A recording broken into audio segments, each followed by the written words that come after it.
Hello guys, welcome है आप सभी का। तो भाई मेरे पास ना बहुत ज़्यादा डिमांड आ रही थी कि मैम एग्जाम में कैसे लिखना है, कौन से पेन यूज़ करने हैं, डायग्राम कैसे बनाना है, आउटलाइन कैसे करनी है। तो सभी क्वेश्चन का जवाब देने के लिए भाई मैं यहाँ पर हूँ, आपका जवाब दूंगी। सबसे पहली चीज़ ध्यान से सुनिए, एग्जाम में जाने से पहले बच्चे क्या करते हैं, पूरी चीज़ें चेक नहीं करते हैं। तो सबसे पहले आपकी किट तैयार होनी चाहिए जिसमें आपके पेंसिल, पेन सब कुछ होना चाहिए ताकि आपको एग्जाम में किसी मांगने की जरूरत ना पड़े।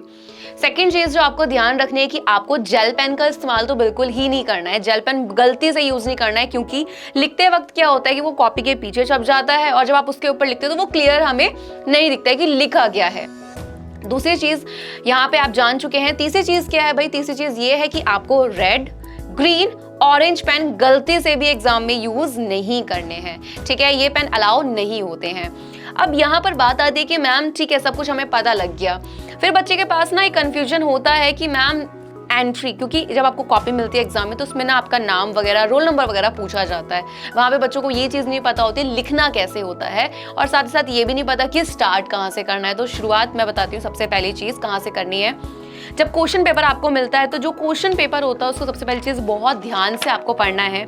एक एक चीज़, जो भी आपको निर्देश दिए होते हैं कि भाई कितने समय का आपका पेपर है, कितने समय में आपको पूरा करना है, कहाँ पे कितने मार्क्स, भाई क्वेश्चन जो है वो कितने मार्क्स का पूछा गया है, ये सब चीज़ बहुत ध्यान से रखने की ज़रूरत है। यानी कि सबसे पहले आप क्या पढ़ेंगे, अपने क्वेश्चन पेपर को बिल्कुल ध्यान से पढ़ना है, क्योंकि स्टार्टिंग के 15 मिनट्स आपको दिए जाते हैं। देन बात आती है कॉपी की। तो कॉपी की जो शुरुआत होती है वो होती है किससे भाई? यहाँ पे एंट्री से आपको क्या करनी होती है, एंट्री फिल। तो एक बार देख लीजिए।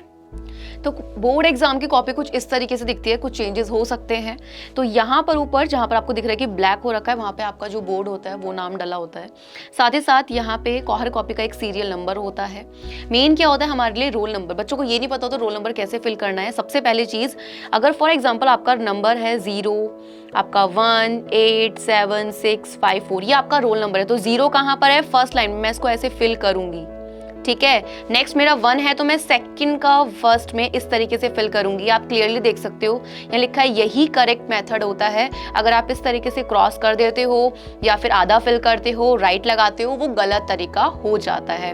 वहां पर आपको इस तरीके से फिल करना है अपना रोल नंबर, आपका सब्जेक्ट कोड जो दिया होता है, ठीक है। आपकी जो एग्जाम हो रहा है, क्या भाई वो कौन सी पाली में हो रहा है, क्या सुबह हो रहा है, फर्स्ट वाली में या सेकेंड वाली में, सब्जेक्ट भरना होता है। कुछ इस तरीके से दिखती है आपकी कॉपी, तो वो बहुत ध्यान से भरनी होती है। अगर कुछ नहीं आता है तो प्लीज़ अपने एग्जामिनर से पूछ लीजिएगा। फिर हम करते हैं इसको स्टार्ट करना।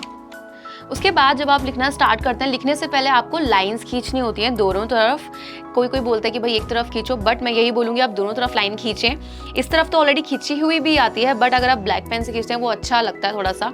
एंड यहाँ पर हम इसलिए खींच देते हैं क्योंकि लिखते लिखते कभी हमें पता नहीं लगता है और वर्ड वो पूरा वहाँ पर आ नहीं पाता है, तो इसलिए हम लाइन खींच देते हैं ताकि हमें पता रहे कि भाई हमें इससे पहले अपना वर्ड को कंप्लीट करना है। उसके बाद आप जो भी पार्ट करते हो, चाहे आप फिजिक्स का करो, केमिस्ट्री का या फिर बायो का। फॉर एग्जाम्पल आपने जीव विज्ञान वाले पार्ट से स्टार्ट किया तो आप यहाँ पर डालोगे, और आपको पता है कि आपका जीव विज्ञान वाला पार्ट जो होता है वो फिजिक्स केमिस्ट्री के बाद आता है, तो आप यहाँ पर इस तरीके से ग लिख देंगे, या फिर वहाँ पे जो भी आपको दिया गया है आप उसको यहाँ लिखोगे कि भाई ये पार्ट है और मेरा इस सब्जेक्ट को मैं स्टार्ट कर रहा हूँ।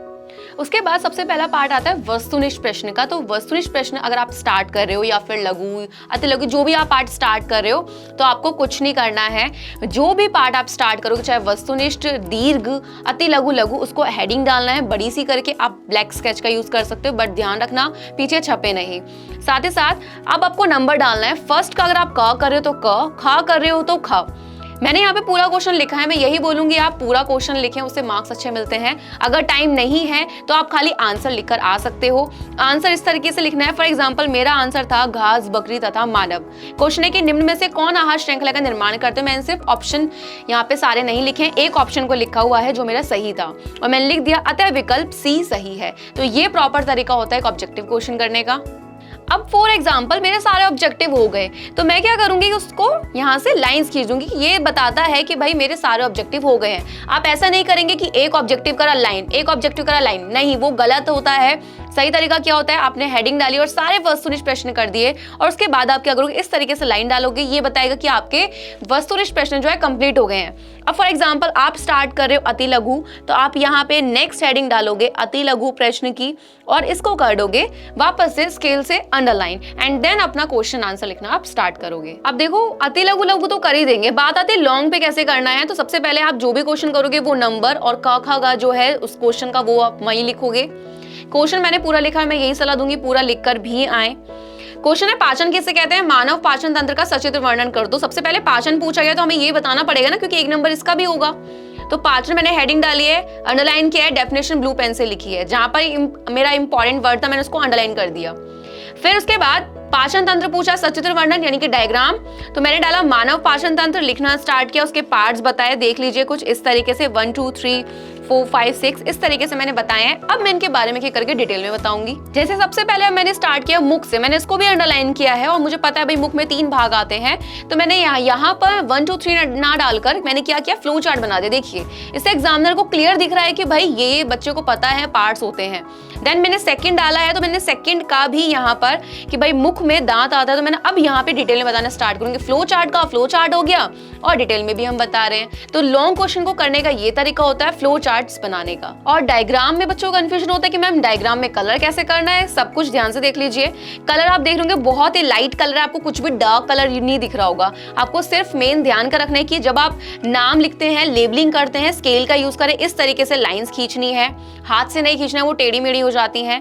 डायग्राम में देख लो बहुत ही लाइट कलर है। एंड सेकंड चीज ब्लैक से मैंने आउटलाइन करी है, मैंने कोई अलग अलग कलर इस्तेमाल नहीं करे, तो आपको ये चीज इसी तरीके से करनी है। कोई और कलर का स्केच पेन नहीं यूज करना है, ओनली आउटलाइन में आपको ब्लैक स्केच पेन या फिर आप ब्लैक पेन का इस्तेमाल कर सकते हैं और नाम भी कुछ इस तरीके से ही लिखने हैं। तो आई होप आपको समझ आ गया है बहुत अच्छे से कि किस तरीके से लिखना है, कैसे क्या करना है। मैंने सब कुछ आपको डिटेल में बता दिया है। बस अपने अपने एग्जाम में बहुत अच्छे से करके आइएगा, पेपर को बहुत ध्यान से पढ़िएगा, क्वेश्चन नंबर का ध्यान देना है। जो पार्ट आप कर रहे हो वही आपको लिखना है। जो भी आप पार्ट लिख रहे हो, अति लघु, लघु, दीर्घ, जो भी आप लिखोगे उन सभी के आपको आंसर प्रॉपर लिखने हैं। ठीक है, आंसर खत्म होने के बाद लाइन जरूर खींचे, वो बताते हैं कि आंसर कंप्लीट हो गया है। इस तरीके से सारे पार्ट्स आपको करने हैं। तो आई होप आपको वीडियो पसंद आई है एंड बहुत हेल्पफुल रहेगी आप लोगों के लिए।